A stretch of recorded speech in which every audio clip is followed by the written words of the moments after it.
হাজার বছর ধরে আমি পথ হাঁটিতেছি পৃথিবীর পথে, সিংহল সমুদ্র থেকে নিশীথের অন্ধকারে মালয় সাগরে।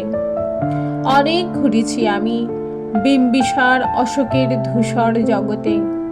সেখানে ছিলাম আমি আরো দূর অন্ধকারে বিদর্ভ নগরে। আমি ক্লান্ত প্রাণ এক, চারিদিকে জীবনের সমুদ্র সফেন। আমারই দুদণ্ড শান্তি দিয়েছিল নাটোরের বনলতা সেন।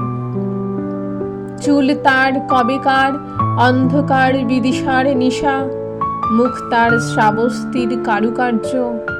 অতি দূর সমুদ্রের পর হাল ভেঙে যে নাবি হারায়েছে দিশা। সবুজ ঘাসের দেশ যখন সে চোখে দেখে দারুচিনি দ্বীপের ভিতর, তেমনই দেখেছি তারে অন্ধকারে। বলেছে সে, এতদিন কোথায় ছিলেন? পাখির নীরের মতো চোখ তুলে নাটোরের বনলতা সেন। সমস্ত দিনের শেষে শিশিরের শব্দের মতন সন্ধ্যা আসে, ডানার রৌদ্রের গন্ধ মুছে ফেলেছিল। পৃথিবীর সব রং নিভে গেলে পাণ্ডুলিপি করে আয়োজন। তখন গল্পের তরে জোনাকির রঙে ঝিলমিল।